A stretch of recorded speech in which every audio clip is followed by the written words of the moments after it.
Welcome to the Windy Ridge Ranch in northeastern Oregon. We're going elk hunting.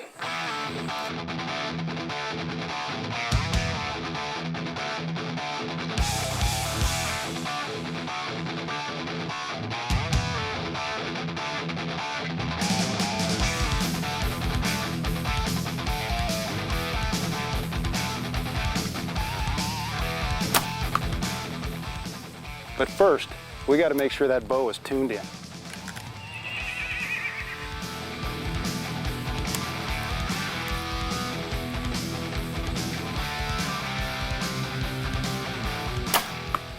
Close enough. We've arrived at the Windy Ridge Ranch at an undisclosed location for an elk hunt using bow and arrow. The weather is hot and dry and the elk are deep into the rut or mating season. It is at this time when the bulls are distracted that archers stand the best chance at a kill.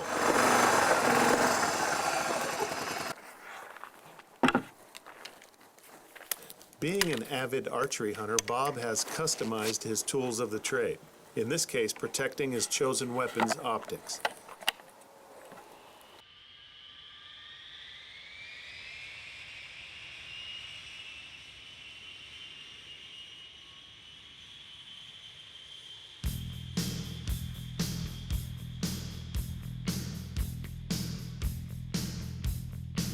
When the sun fades to black and the night is calm, What lies beyond the hills? There's only one way to find out. there's a will to survive this rule by the dawn.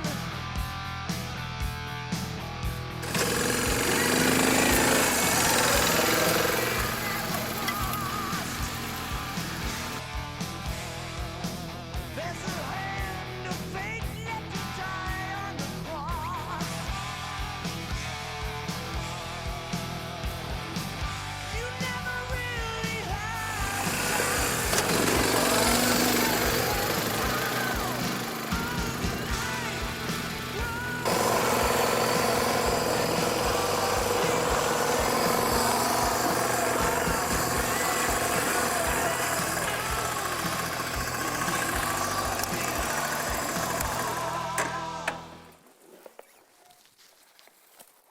The thing about hunting sagebrush elk is you gotta see them before they see you.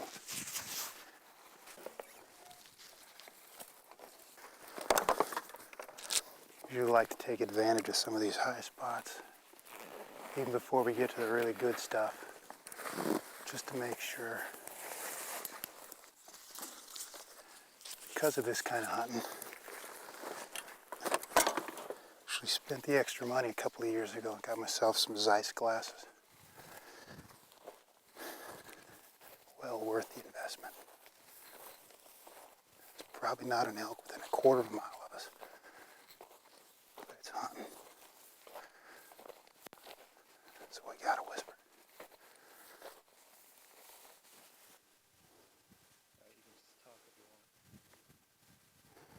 We're getting close enough to places that I begin to see elk that I'm probably gonna have to get my camo on here pretty quick. I think Jim Horn said it best. He said elk make a living out of staying alive. They can see better than us, they can hear better, and they can smell better. But we got opposable thumbs, makes it even. Well, one of the things we know is that elk see black and white, which means they don't see color, but they can see movement a whole lot better. It is possible for a guy to come out here in a blaze orange t-shirt and blaze orange pants, sit perfectly still, and elk will walk right by him. My thought is, the better your camouflage, the more you blend in, the more movement you can make without them seeing you. Some of the favorite camo that I've seen is this stuff right here. It's 3D camo. It's light mesh. Air blows through it. You put it on over the top of anything. Makes a quick change easy. This hat, I just like it because it looks cool. Now, from here on in, we don't rev the engines. We move as quiet as we can. Whenever possible, we stick to the low country where we can't be seen very well. We don't want to be silhouetted. These elk will spot our silhouettes from half a mile away. We have to close the distance. We're archery hunters. We got to get within 50 yards or it's no deal for us. All right, we've spotted some elk. There's about 6 or 8 that we've spotted from about 1,500 yards out. They're just up over this next little rise. When we top out there, should put us about 400 yards from them. We don't want to waste a lot of time checking out a bunch of cows, so we need to get up over there, see if there's a bull with the bunch. If we spot the bull, we're going to back off. We're going to figure out how best to approach him. In the afternoons up here, the wind gets a little squirrely. Elk hunting is 90% luck, 10% skill. We just need to make sure we do our best on our 10%. We're now within about 500 yards. It's all open ground between us and this herd of elk. There might be a little bull in the bunch, but we can't see them all. We're going to try to get up just a little bit closer to get a good spot to sit and watch them for a while. Hopefully these thermals are going to be working to our favor. You can't see me. Go ahead. He's shining real nice. Looks like we may have, he's no Boone and Crockett, but he looks like a decent 6-point. Oh, can you see that? He's testing the wind for his cows.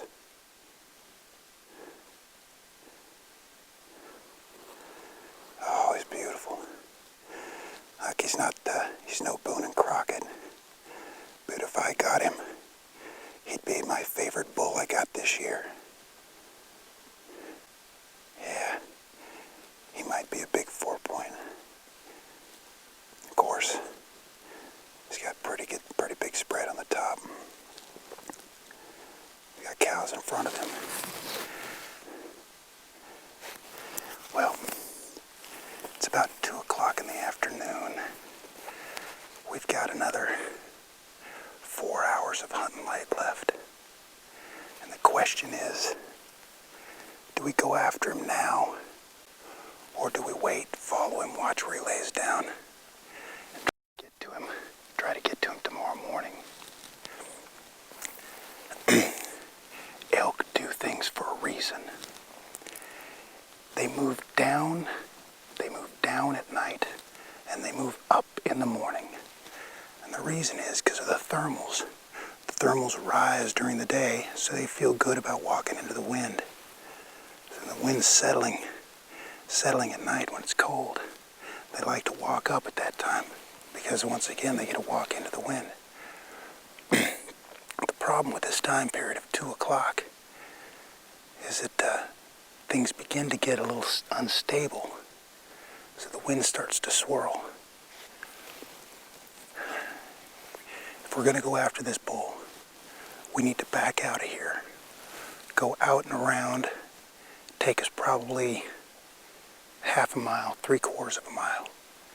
Get around up that draw from him. If we can catch those cows coming to us, get close enough to his cows, we can either use the old hyper hot, or if you really want to have some fun, throw in a bugle when you get within about 50 yards of his cows.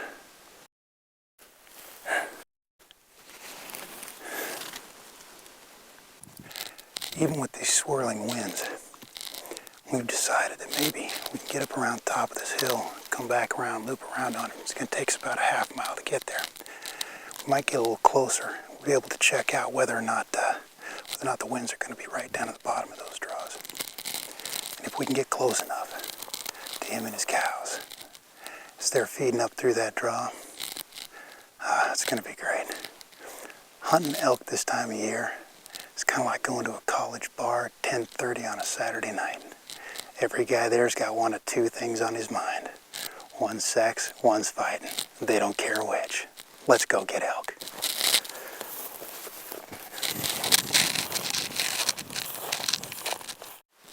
I'm just a sagebrush bush. You can't see me.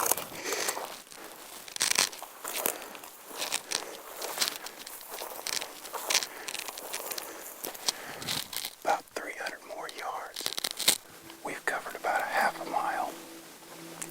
We come over the ridge, and wouldn't you know it, those elk have walked just a little bit faster than we have. They're now downhill from us by about 200 yards. They're about 50 yards ahead of us. That brush patch you can see down there, that pile of brush coming down, the biggest clump of brush. Cow elk just went down the bottom of that. What we expect, if you look back a little bit to your left, you'll see kind of those game trails coming across the hillside right there. She came right across that lowest one. That bull should be following here shortly. Now, like I said, we're within about 200 yards. He's a fairly young bull. We're going to try to give him a little hyper-hot cow sound. See if he won't, through inexperience, come up out of that draw to come after what he thinks is a hot cow. We just spotted the lead cow coming out of the brush, following that bottom game trail there. She's dropped back in the bottom. If you follow this line of brush to the right, as you go up, it's going to turn a little bit to the left. That's a place we like to call the wallows up there. That's where these elk are heading. Unless they get bumped, then they'll take a right and keep on heading for the mountains. So that cow's just down there playing in the brush. You can see her eating off the branches.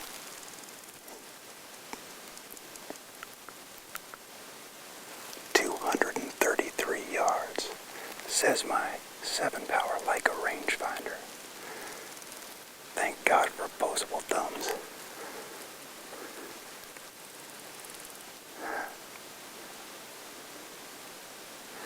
Well, that bull should be sniffing along any minute.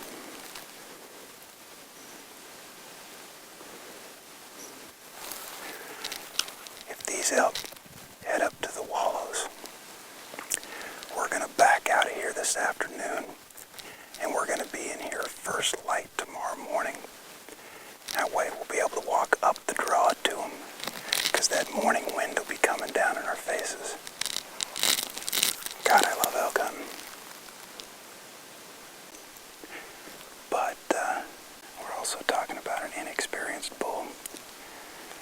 So I'm going to see if we can't sweet talk him up the hill a little bit.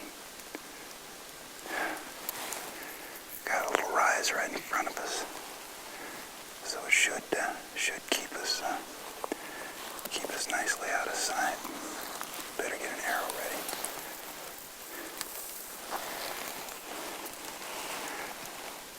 A lot of guys don't like to hunt by themselves because somebody's got a call while somebody shoots. I've been pretty lucky. The last 4 bulls I've called in myself. And this is how it starts.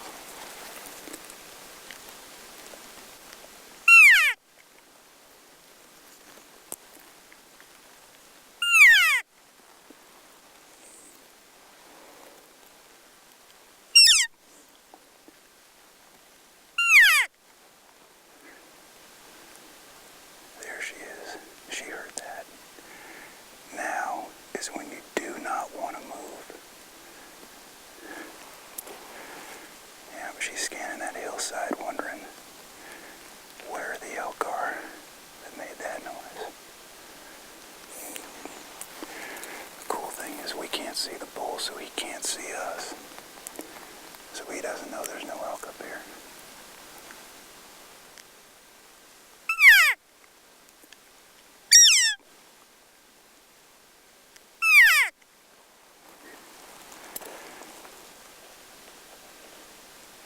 I like that because that's a nice combination of a relaxed mom and a calf. And now we hit him with just a little slutty hyper hot.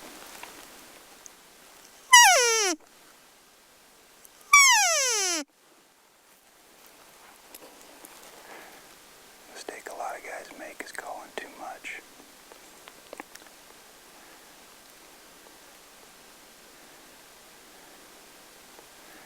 So I like to call a few times. If I get a response, great. Otherwise, just need to change the setup some. See how that cow put her head back down and start eating? That's a good sign. Everybody's nice and relaxed.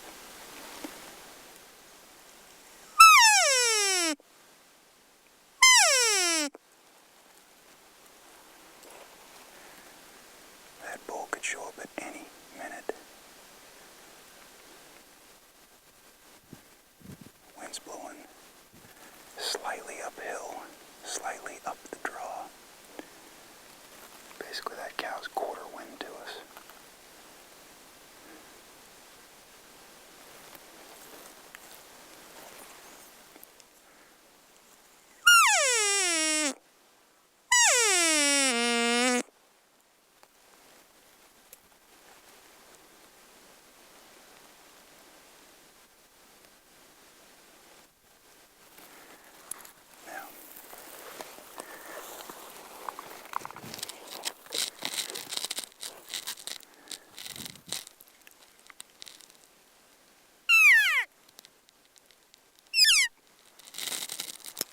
That's about all the calling I'm going to do. I'm going to wait here for about the next 45 minutes. This 45 minutes is how long it takes a bull to walk 3 steps at a time, about 150 to 200 yards. It's the afternoon. Nobody's in a hurry.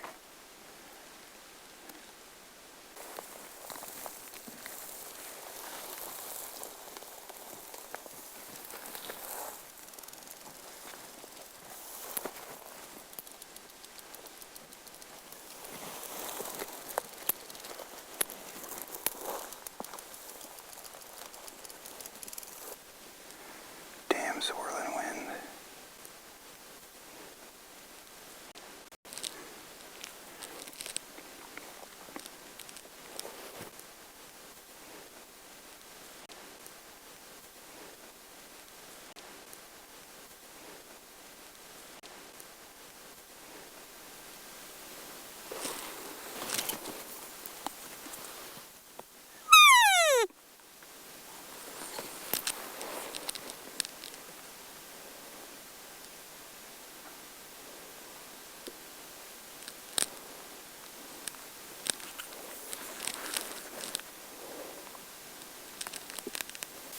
It's the swirling wind around here. She may have caught the smell of us. I know she didn't hear us, and I know she couldn't see it. We got a bull elk around here. We're going to back off for this afternoon, and we're going to come back tomorrow morning. Tomorrow morning, first thing, we're going to get an elk. I don't know how or why that one cow's off by herself. When I saw her, I was sure that bull would be right behind her. She probably ran over the ridge back to where they bedded down, which is good news for us. Look, there's no moon out tonight, except for maybe the last half an hour of dark, which means those elk are not going to go any farther than that draw or that draw tonight. So tomorrow morning, we're going to be back. We're going to get elk.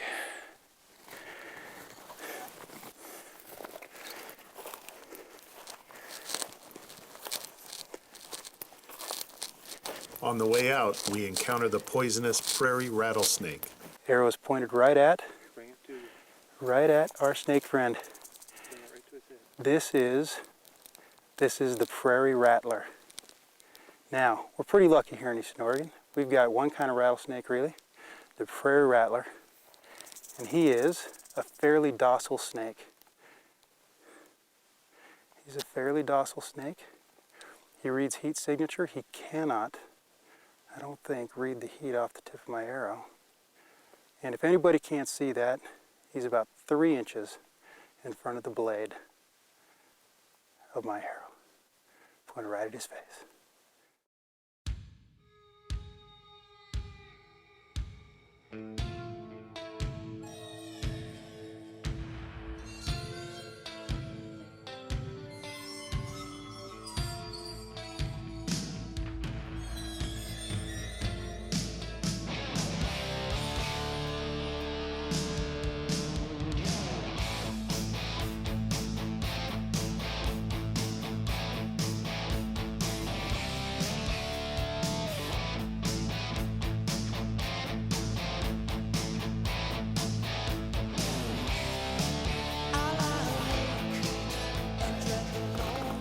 Hey, we're back up here next morning. We're gonna go after those elk, but this is too good to pass up. Today with us, we got my hunting buddy, Chriselle Hampton. She's gonna come up here and stick her first elk with a bow. We got a good opportunity. We're about a quarter to a half a mile short of a piece of country that elk a lot of times hang up at night. We're going to stay up there. We're going to see if we can't hear some bulls bugle at us. And then when the winds get right, about 10:30 this morning, we're going to put the sneak on those elk we saw last night. Hey, let's go get elk. We'll do some calling from here and see if we can't get somebody to answer us.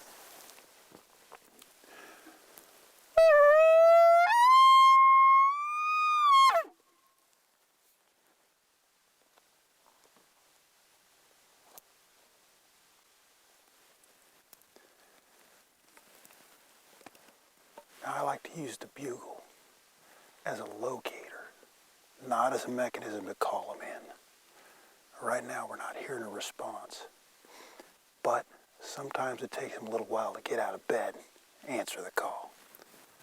So we were just here talking about Chriselle's elk kill last year. This is her first year with a bow, but last year with a rifle, she shot an elk right up here. So we were sitting here listening to what I like to call the elk birds, because they sound a little bit like a calf elk going off. Look, we've been here for about a half hour.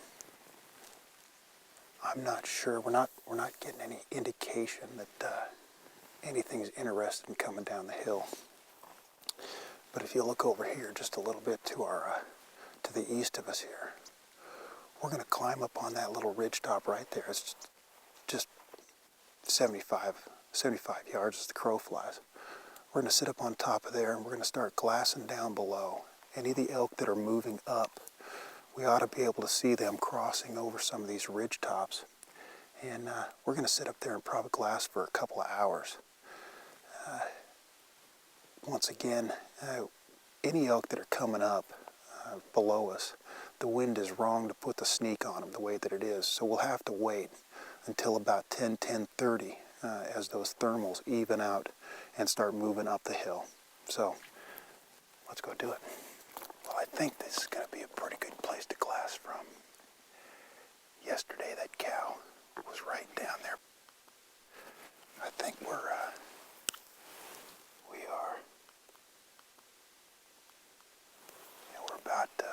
981 yards away from where we saw her last night. We got to be careful about the wind drift down in there. We could see a little better if we moved over here, but I'm afraid that puts us over the top too much. So let's have some breakfast and do some glassing. Been up here eating breakfast and glassing for about 15 to 20 minutes, and all of a sudden, right out of this draw below us, about 100 yards away from where we saw that cow yesterday, we see that herd of elk. It It's 8 o'clock.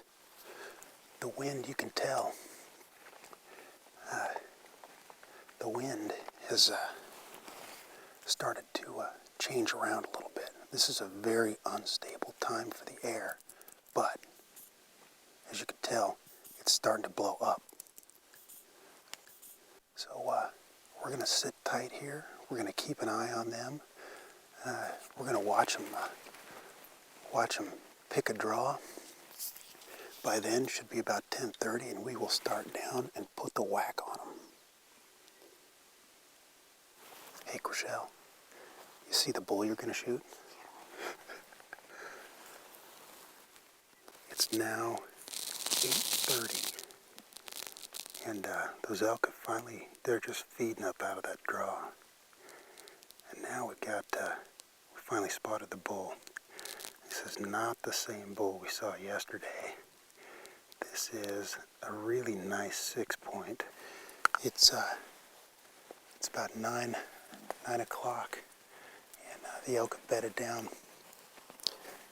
And I think the wind is getting good for us. Wind's getting pretty good, stabling out. It's going to take us about a half an hour to get in position. But we're going to back out of here. We're going to go up around the top of this ridge, drop down the bottom of this draw over here. Hey, if we can get to within 100 yards of this bull, we're going to get elk.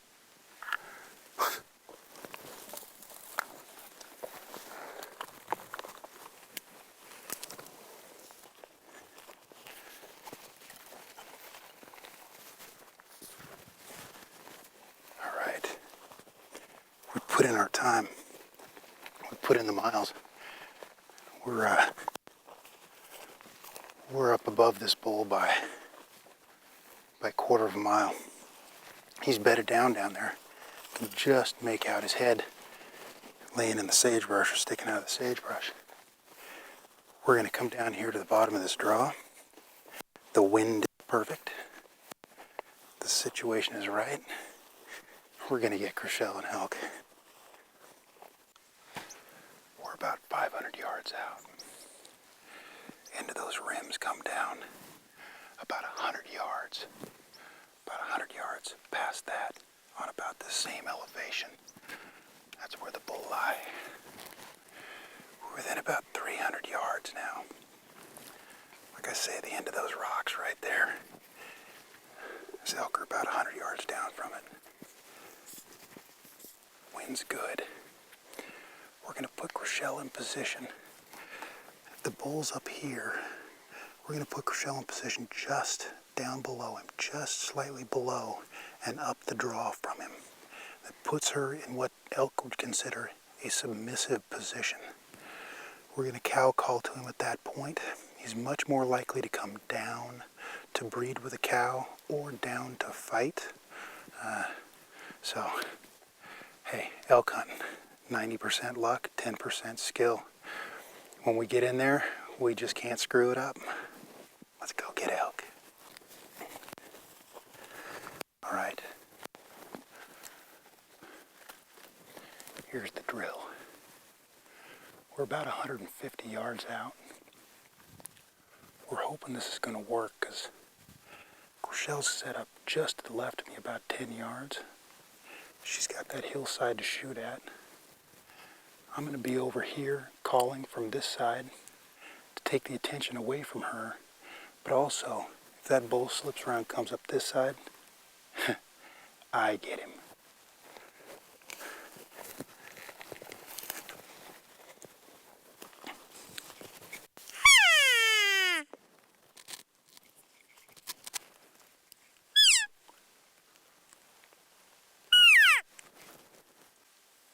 We've left the packs back a ways. So we'll come back here before we go anywhere else, but we're gonna slip around the edge of this ridge. We should be within 70, 80 yards of them by the time we stop. We thought we heard some rocks rolling back there, and I'd hate to think that herd pulled out on us, but it could just be those cows milling around. So Let's slip one around, see what happens.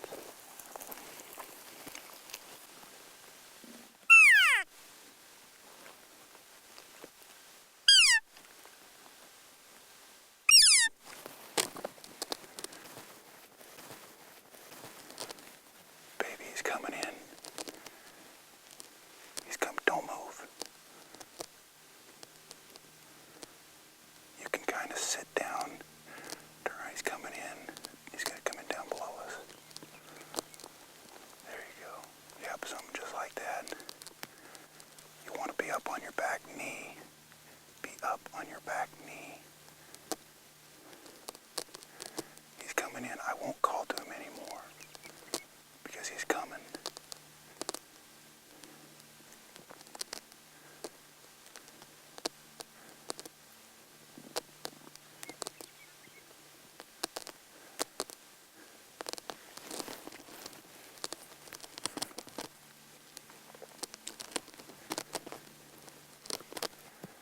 Oh, he's a nice bull. He's no Boone and Crockett, but he'll do.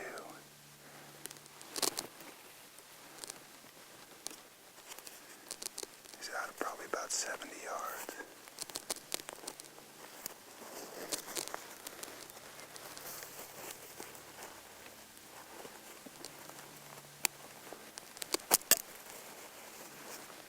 That was yucky. You can't see us. You can't smell us. He's probably a 4-year-old bull. He's coming in nice and slow and easy. Nice and slow and easy.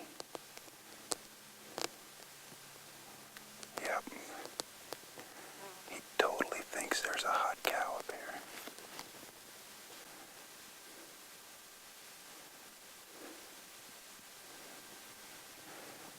Yep, we've got him completely swing-dogged.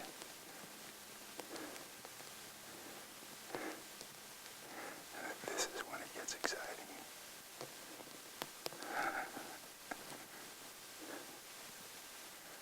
Well, we'll either make it or blow it. At about 60 yards. And he's coming in.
So, Chriselle, what happened? I missed. So here's what happened in summation. We spotted these elk early this morning. We snuck up and around. We put in the time. We put in the miles. We got up on top of them. We called, and holy mackerel, it worked. Elk hunting is 90% luck, 10% skill. And we lack the 10 today. And today we screwed up on the 10% we should be the best at. When did we start practicing shooting this year? In February, I went over and got this bow set up for me instead of my dad. And then we started in We've been March, April. We started in March because we went to Oakland in April. Yeah. And me, I actually shot at that elk too. I'm a little ashamed to admit that, but I shot him for 55, 60 yards is what I thought he was, but he's actually turned out to be about 40 when I shot. Anyway, we're hoping that you guys enjoyed the hunt today. Look, we've chased this bull off. There's something weird. He's not running off, but he knows that something's not right. He didn't smell us. He didn't see us. Amazingly enough. Amazingly. So the smart play is to let him go and come back at him tomorrow.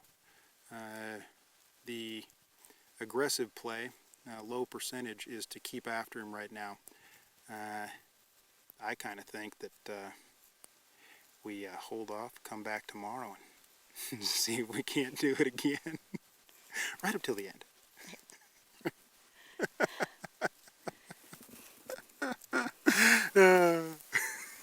Just pink arrows flying through the air. I'm glad mine go fast enough you can't really see them. I know it. Well, better than a bad miss. True story. Or a bad hit. Right. You're absolutely right. If you can see that arrow not hit body, that's a good miss. Bad miss is when it hits in the wrong place. So, that's why they call it elk hunting.